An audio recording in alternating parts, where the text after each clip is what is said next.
Hey, what's going on, guys? Shane here, back with Erin Herle, and today we're talking about the knee on belly. So, Erin, I know that, well, based on my research and teachings, that I've heard that the knee on belly is a very unstable position, that you don't want to hang out there because people can easily escape and get out. What are your thoughts on that? Right. There are different ways to go about it, but as long as I'm not rigid, as long as I understand my weight distribution, it is a very safe position. It's a very advantageous position, and it can lead to a lot of different paths. Whether your opponent turns away, you take their back, or they turn into you, we have responses to each one, and I can make sure that you will maintain this position completely. Cool. Let's take a look at some concepts and some drills. So when I go into knee on belly position, a lot of the times it's going to be from side control. So as I have the side control position, I can use my whole forearm against the lower part of his hip. And that way I'm cupping the hip and I know where he is. Now all I need to do is replace my forearm with my shin, okay? Boom. There's no jumping up. A lot of people think that it has to be from here in one motion where I go, I'm here, like I'm about to catch a wave on a surfboard, but that's not true. That actually creates a lot of space for him to get out. So it's actually something very subtle.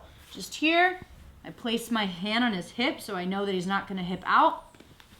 Take a step. If my knee is still on the ground, that's fine. Boom, going to put my leg out, okay? Now I'm based. Now the biggest thing is that it's actually not knee on belly, okay? My knee is not here on his belly. It's actually my shin. So my shin is staying in contact. Now the top of my foot is being tight against his hip, okay? So now my weight is actually in my toes and in the ball of my feet. I do not want to give him the control. The more weight I give him, the more he can control my weight. Simple. So if I actually put all of my weight on him and he just moves and rolls side to side, I'm compromised. My stability is compromised. So now when we think about actually using strikes for damage here, as I go to strike, if he starts moving, how am I going to strike if I'm worried about my balance, okay? I control my weight. My weight is in my foot. Now, as my weight is in my foot, if he decides to move, that's when I'm going to place more of my weight on top of him. So as he goes to shrimp out, I'm actually going to float. I just float, okay? Look at my toes. As soon as he moves, I move. As soon as he moves, I move, okay? Now he stops. Boom. My feet are planted, okay? If he turns into me, my foot's still planted. Literally, I'm just standing here, okay? I'm just having my shin that's attached to his hip. Boom, just like that. So a good drill is just what I did, okay? You want him to move, hip out, in a circle, just maintaining. Almost like surfing, okay? But we're just not popping up, okay? It's just more of a subtle movement. So I'm down in side control. My hand goes on the hip and cups the hip with my forearm along the hip. Replace and then stabilize with my foot, okay? Make sure that your foot is not too extended, right? I don't have a lot of weight here, and also it's not too close, okay? Just enough so that you can move, okay? You can feel your weight. You want to be able to flow with it and don't stay rigid, okay? So again, he moves, I go with, and that's it. I got a question, Erin. Yeah. From this position, where do you want to get to? I mean, obviously you have the ground and pound, you can punch, you can go for a mount, but what else is available here? So what we want is a cause and effect, okay? So what I do, you're going to react to, and then I'm going to take advantage, right?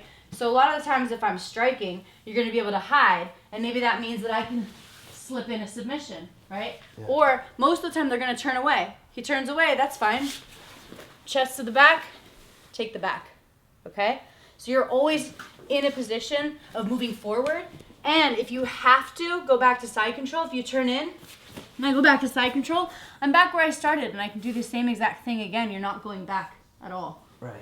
So once you're in this position, it opens up a lot. There's a lot of damage. There's arm bars, there's strikes, a lot that you can do here, but for the weight distribution, you have to be able to feel safe here. It's not the most stable, but you have to rely on yourself, your own weight, your own ability to stay in a good base, and then you're good. So trust yourself, trust your weight, and you'll be able to stay in this position as long as you want. So the knee on belly position is actually a very stable and dominant position once you understand your own base and that you have your weight distribution in your foot. If he moves, I move. If he doesn't move, I don't have to move. It also presents a lot of opportunities, whether it's for striking or just for getting into a more positionally dominant situation that will lead to more submissions and strikes. Awesome. So turning this into a drill, you would say one person lie on their back, and then for 2 minutes maybe, one person just tries to stay on top while the other person scoots out. Yeah, and don't just go in a constant motion. Try to go, stop, just so that you know where your weight is. Don't commit your weight too much. You are in control as long as you stay with your weight and your foot, and that's it. Awesome. There you have it, guys. Grab a partner, start training.